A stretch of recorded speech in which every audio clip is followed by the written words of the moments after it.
Let's talk about fishing line. Last unit we introduced monofilament, which is nylon, and it's real good attributes. It's inexpensive, it's strong, it has some stretch to it, some give, it's buoyant. Monofilament's a really great line.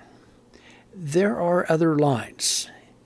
Fluorocarbon came onto the market in the late to mid 1990s, and everybody got really excited about it. Fluorocarbon is, let's call it a super nylon. It is thinner, yet has the same strength as nylon. So if you have a 10-pound monofilament line and a 10-pound fluorocarbon, that fluorocarbon is going to be much thinner, much smaller cross-section diameter. It sinks. It doesn't have as much buoyancy. And catfish fishermen got all excited about this line whenever it came out. And they started using it, but they quickly found that with this line sinking to the bottom, if a fish picked up the bait and started to move, he could have that line wrapped up around, stumps and shopping carts and all kinds of junk on the bottom, and you never even would detect it. And so a lot of them have moved back to the monofilament that has a tendency of not settling on the bottom like the fluorocarbon. The great thing about fluorocarbon is it's invisible. Fly fishermen got all excited about this, and they rushed out and they bought fluorocarbon leaders that just disappeared in the water. Yeah, they did, but they also sank. And so that kind of screwed up a lot of the presentations. We'll get into more of that later. Now fluorocarbon is used by some people. A lot of people will use this as a leader. People have rediscovered braid or braided line. And braided line is super strong. It has a nice, easy hand to it. This is what lines used to be made out of whenever they made fishing lines out of horsehair and silk. They were all braided. Then we went into the monofilament, and everybody got used to that. And what goes around comes around. And so now people have moved back to the braided lines. But they're no longer horsehair or silk, and they're using these really high-tech polymers. In addition to monofilament, there's like Kevlars and Spectras and fluorocarbon, combinations and mixtures. Any chemistry majors out there, boy, this sounds like this would be a fascinating report.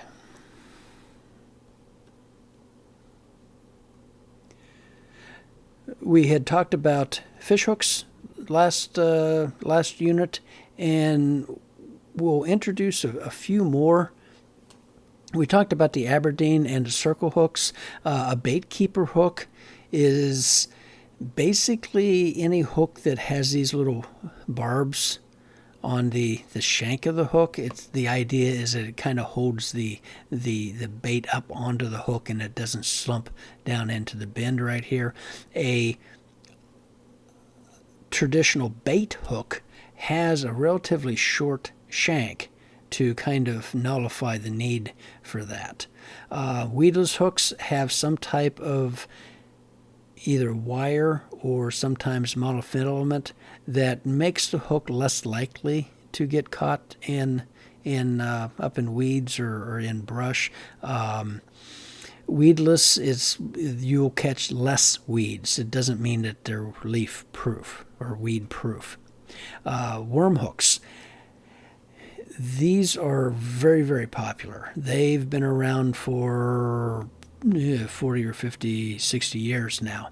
And if you're using a soft plastic, which we will go into in great detail soon, a lot of people will use a worm hook. It just makes a very good, very easy presentation. And of course we have treble hooks. Treble hooks or or 3 hooks are used primarily for bait fishing, like catfish, and on artificial lures. One type of hook I would like to point out to you is the offset hook. And these used to be very common. I've only seen a few of them in the last few years, but the point of the hook is bent pretty severely when compared to the shank. And the idea is that it's easier to go down a fish's gullet, and you'll get a solid hook set with this. These were used and developed for commercial fishermen who were long lining, for salmon or swordfish or tuna or whatever. For sport fishing, we would rather not use these. A lot of people are practicing catch and release, and unless you are planning on keeping everything you catch, I would avoid the offset hooks. We'll revisit our sizing chart from last time. Remember, the larger the number, the smaller the hook. This size 10 is much smaller than a size 1. Treble hooks is the exact same sizing convention. On most lures, you'll see on a small lure a number 6 treble. 4s are very, very common, and 2s. Some of the very larger lures, you'll get up into the odd numbers. And of course, if you're catfishing, the larger the bait, the larger the hook, the larger the fish you're planning on catching. So again, to make some sense out of all these numbers, what hooks do I need? Well, here's a simple little chart. For bass, you're typically going to be using between a size 6 up to a 4/0. Bluegill, a size 6 down to about a 14. Remember, the larger the number, the smaller the size of the hook. Trout, this is where it gets crazy. They're going down to a size 28. I can't even see a size 28. So let's take a moment and expand our weight knowledge. We mentioned the split shot weight in Unit 1, but there's a ton, no pun intended, of different types of weights. Probably one of the most common weights we'll see around here is the casting weight or the bell weight. It's simply a chunk of lead, has a wire down through it. This swivels, and we'll use it to build various types of rigs. If you remember, we talked about the worm hook just a few minutes ago, and a bullet weight can be used in combination with a worm hook to present soft plastic lures to really tight cover down along the bottom. These are incredibly versatile.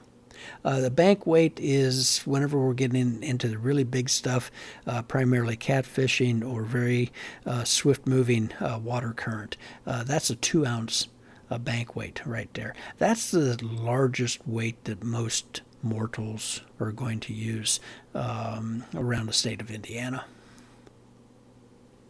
Uh-oh.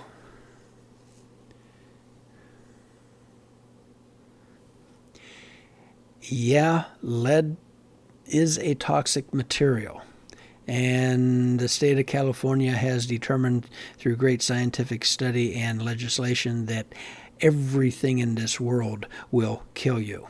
So you'll see this warning anytime that you buy something from Cabela's. They'll plaster this over everything.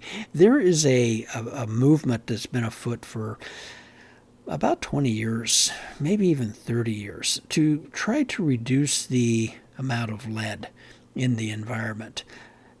Duck hunters did this, way back in the 70s, even into the 60s, where scientists had determined one of the reasons they were seeing lower duck numbers was because the ducks were eating lead shot. You would go out duck hunting, you would see ducks flying over, you would shoot. A lot of the pellets would miss and land into the water. Well, the ducks are out there feeding, and they're feeding off the bottom, for little invertebrates and some vegetation and things like that, and they feel that lead shot, think it's food, and ingest it. Well, that can get into their bodies, cause a toxicity, and it really screws up the reproduction cycle. And scientists were seeing a decline in the duck numbers. So, sportsmen came up with the idea that if we didn't use lead to hunt ducks, the ducks would become more healthy and reproduce more, and there would be more ducks to hunt. And that's exactly what they did. Eventually, the states got around to banning the use of lead shot in duck hunting. You have to use steel or some other metal, non-toxic, and duck numbers have returned. I mean, ducks are doing better than they probably ever have. Fishermen are kind of getting onto the same thing. We don't need to be putting lead into the water sources that we are catching fish out of. Some states have banned the use of lead weights. There's alternatives. Is a very common lead weight substitute. It's easy on the environment. It's a little pricey. Tungsten is another substitute for lead. It's a little bit more pricey, but if you were buying a package of lead weights for $1, these might cost you $2.50, maybe $3. Come on, you can afford it. It's not like it's going to break the bank, or you're not going to be able to go on a fishing trip. So just consider, getting the lead out and doing something a little more friendly to the environment. Swivels are an interesting item for fishing. I so wish we were in a classroom and I could pass these around to you. Swivels are a device that are used to help prevent line from twisting. If you build a fishing rig and you cast it out and you use it and then you reel it back in, but as you reel it in, it twists and the line binds up on the reel, and you end up with a mess, at some point. If you put a swivel, like a barrel swivel, a few feet above your rig, that will literally get the twist out. And so they become very, very handy. There's various sizes right here. Again, the larger the number, the smaller the size. Over here are snap block swivels or snap swivels. Undo this wire right here by pushing in, and you can slip on a bell weight. You can clip this into a loop on the end of your line. There's lots of different uses for snap swivels. Typically, we do not use a snap swivel to tie into a lure. This extra weight kind of screws up the action of the lure, and if you're spending $8, $10, $15 for a lure, you want that thing to be operating as perfectly as possible. So I wouldn't recommend using a snap swivel to tie directly into a lure. These are called three-way swivels, and we'll see in the next week's lectures on how to build different types of rigs using the three-way swivel. We had talked about the good old hook and bobber rig last unit. let's introduce a slightly more sophisticated bobber rig. This is called a slip bobber. There is a tube that runs all the way through here. So instead of clipping the bobber onto the line in one stationary position, we can rig this up so that this will slide along the line however we want. If you remember, one of the kind of disadvantages of the traditional hook and bobber rig that we mentioned last unit was that you can only get that hook 3, 4, maybe 5 feet below the bobber because it's just so incredibly hard to cast. It's very, very awkward. Well, the slip bobber solves that problem. You can have this stopper knot that limits the travel of the bobber. You could have this 20 feet away from the hook. So if I put a split shot right here just to get the hook and bait down, 20 feet away I can put this stopper knot and a little bead to keep it from, jamming up in there. Now whenever I cast, this bobber is going to go right down here along the split shot, which is maybe just a foot, maybe 2 feet away from the hook. And I can make that cast. The stopper knot is not going to get in the way going through the guides, and I can cast out. The bait, hook, and split shot sink to the bottom, and the slip bobber will slowly work itself back to the stop knot wherever I put it along that line. So if you want to suspend your bait 10 feet,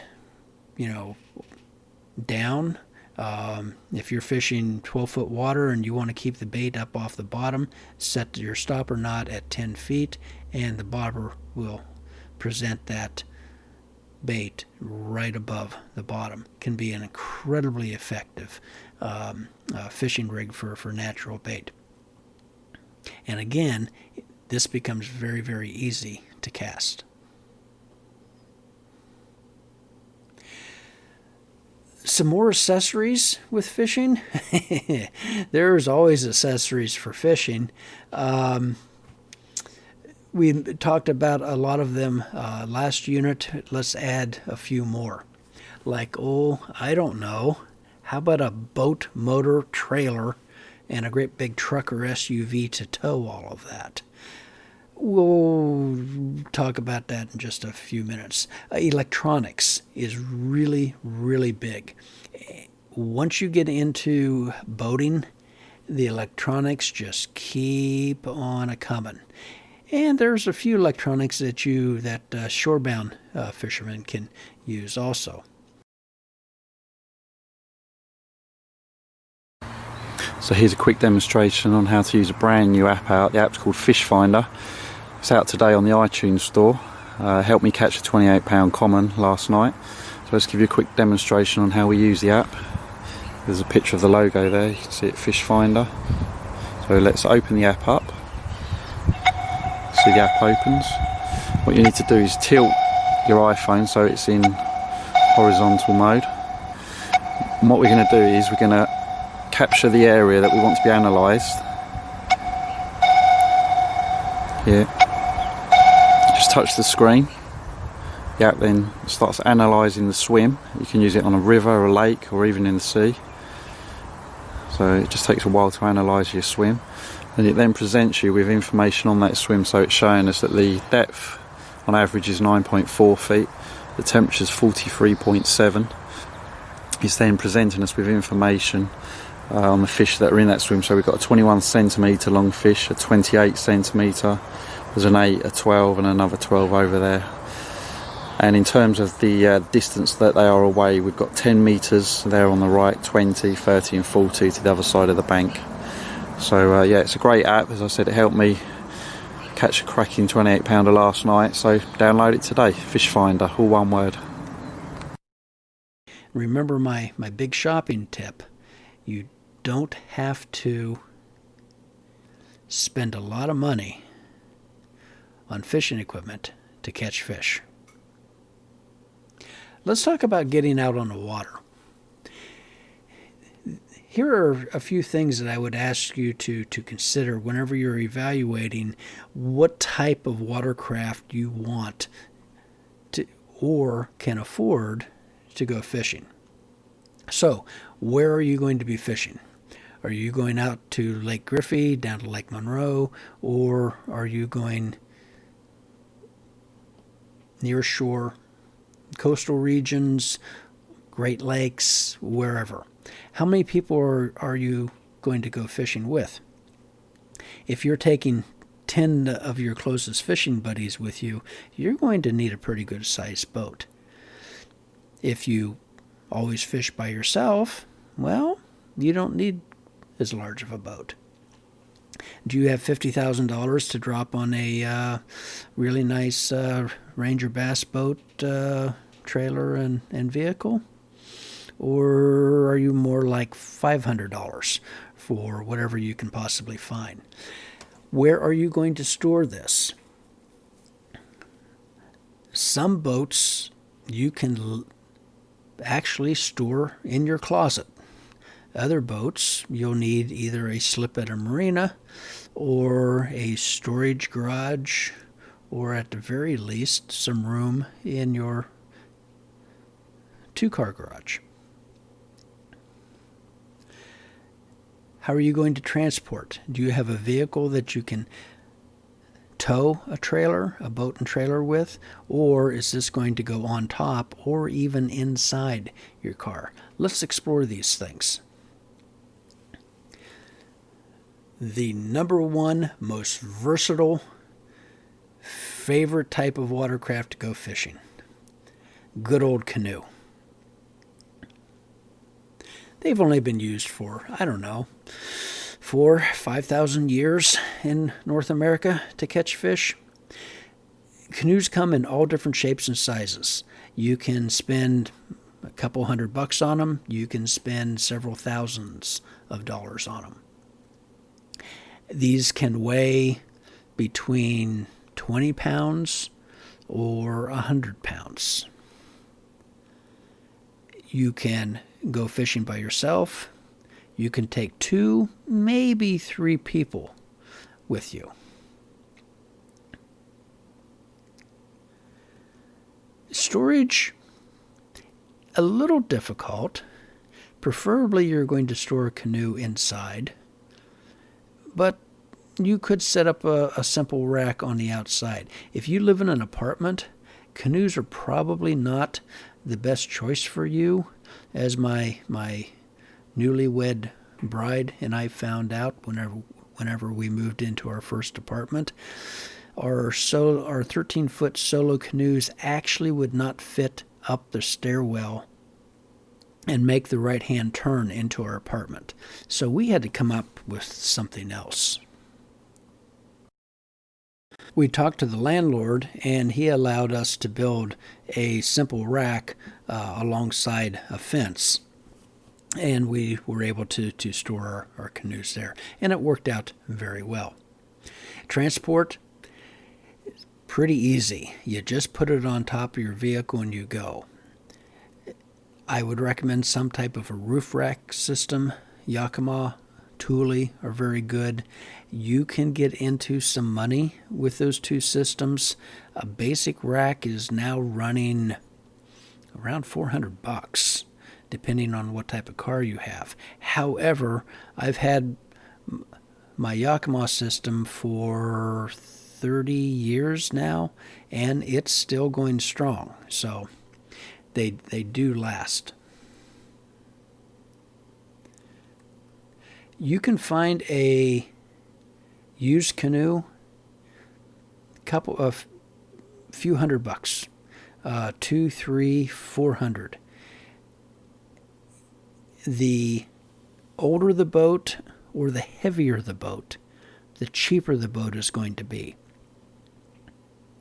You can go for a very lightweight boat for a few $1,000s, brand new. Really just kind of depends what you're looking for. The most popular length of canoe is 16 feet. You can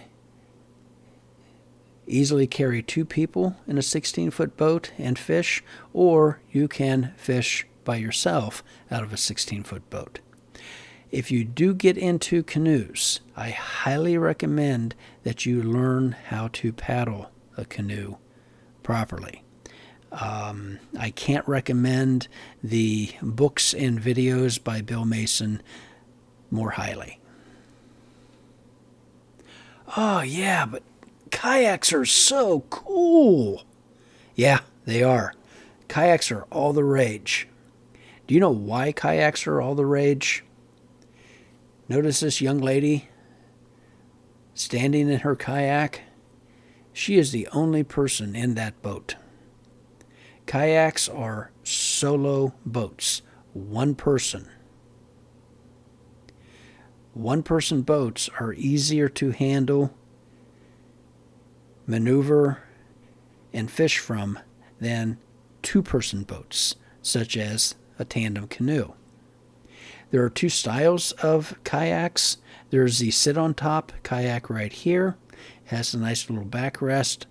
You sit right there. Your feet sit down here.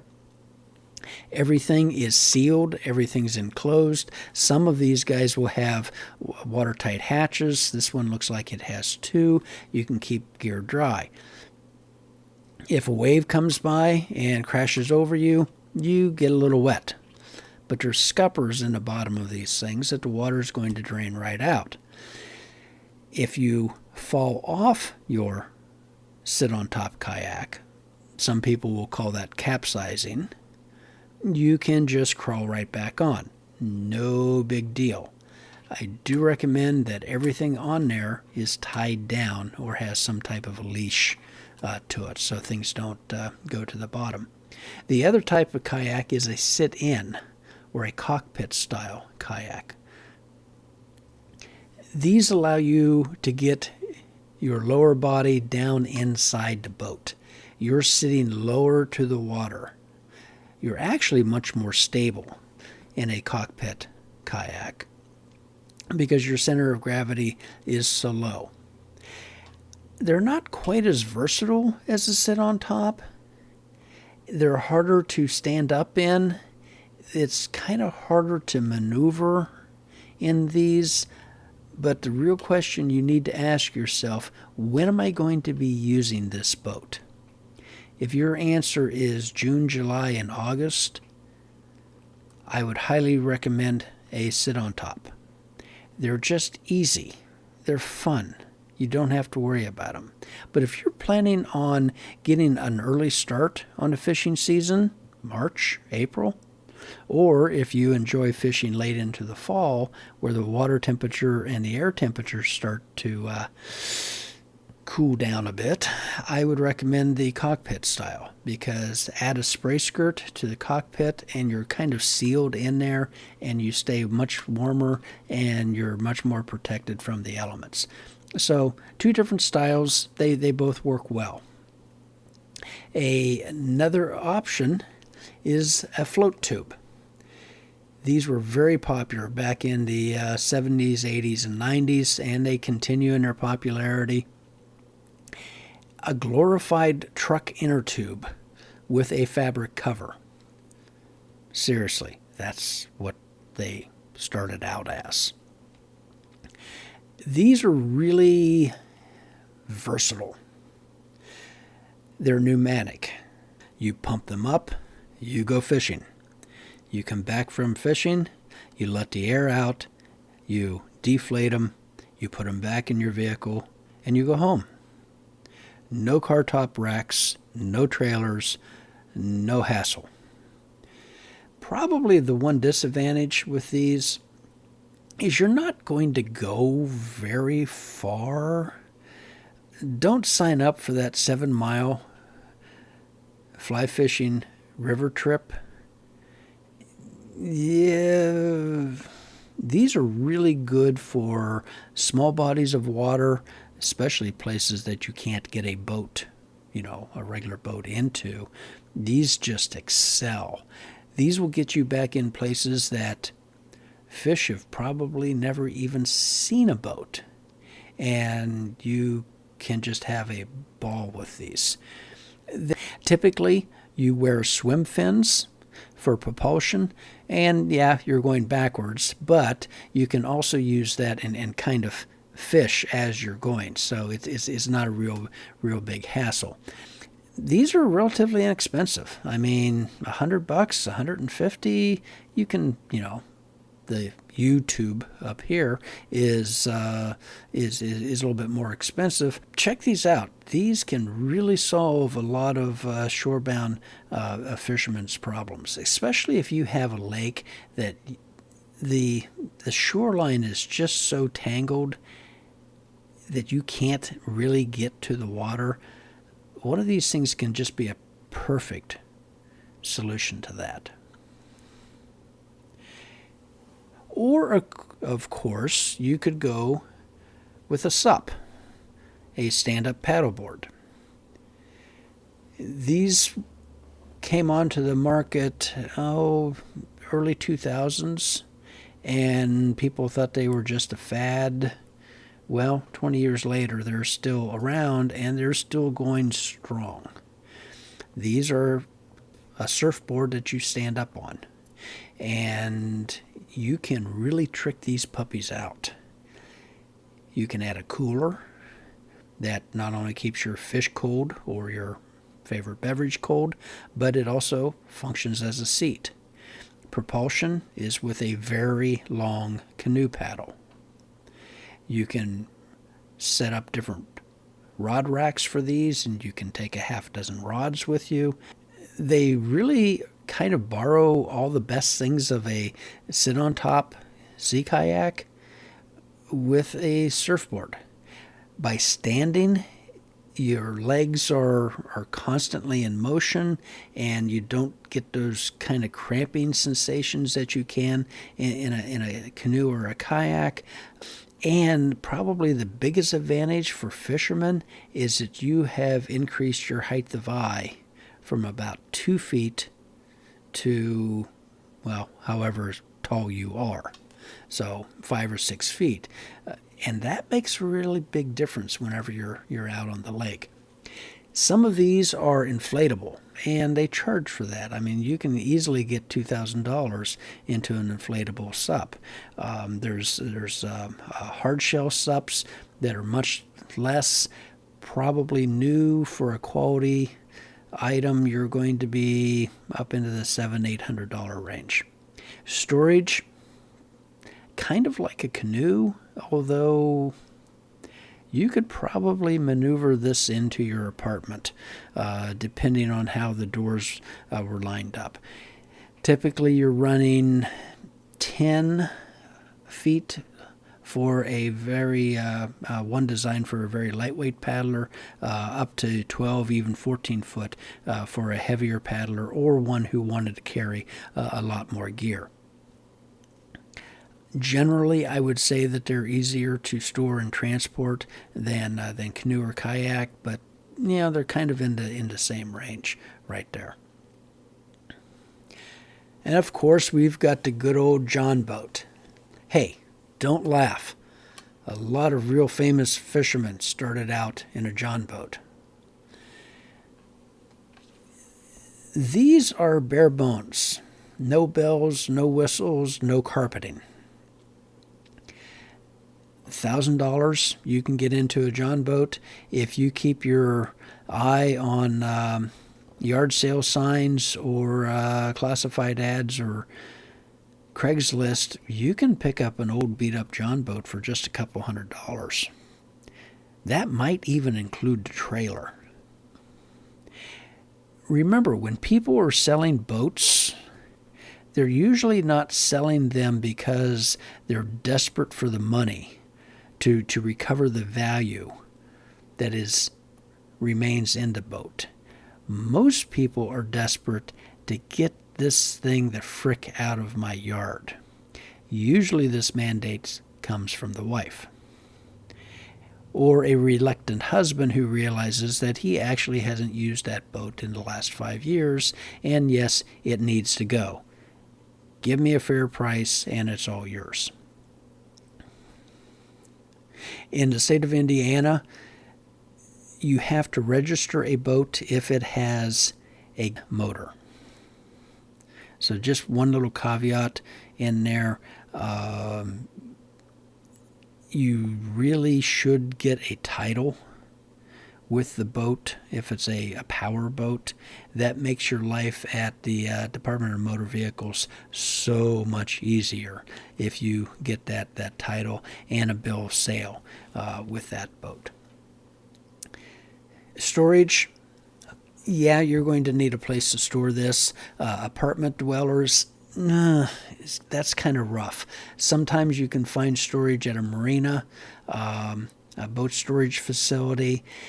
Not the most convenient thing in the world, but then again, it's can be kind of an inconvenience not having a power boat if that's something that you really want. Now we're talking big fun here. Big money also. Brand new Ranger bass boats, you're north of $20,000. If you have them fully outfitted, depending on the size of the engine that you get. Be careful getting sucked into a 3-5 year mortgage on a bass boat. Monthly payments, might be a whole bunch of fun in May and June, but they become a real drag in January and February. If you keep your eyes open, you can find these on the used market. People are buying and selling boats all the time. Sometimes they buy a starter boat and they're moving up and they're willing to let their old boat go. Sometimes these are sitting in the side yard for the last 5 years and have never moved, and they just want the boat go. So kind of a general rule is, so keep your eyes open. You can find bargains on these things. Storage is going to be an issue. Make sure that you can store the boat over winter. Make sure that your vehicle that you drive now has enough power and has enough weight that you can tow a boat that you're looking at. Number of people, 2, 3, 4 is usually not a problem. And you really open yourself up for greater ranges of fishing grounds. You can leave the dock and in just a few minutes be miles away into areas that most fishermen will never get to. And the last little item I'd like to leave you with as we finish up this section is the ancient fishing proverb. If you feed a man a fish, he eats for a day. If you teach a man to fish, he will then buy a rod, a reel, new line, hooks, weights, bobbers, tackle boxes, bait boxes, forceps, line nippers, topwater lures, divers, spinner baits, inline and safety, crankbaits, soft baits, tube baits, scented baits, a boat, a motor, a boat trailer, a new truck to pull the boat and boat trailer, a fish finder with side scan sonar, a color monitor and GPS, a trolling motor with GPS and Bluetooth connectivity, an anchoring system, fishing apps for all the lakes and rivers in North America, 17 fishing magazine subscriptions and a membership to 7 national fishing organizations, out-of-state fishing trips including hotels, restaurants, diners, guide service, fuel, bait, and gratuity, Canadian fishing trips, including float plane fly-in service, full lodge, boat rental, and native guide for 3 days. License, customs, and other items may apply.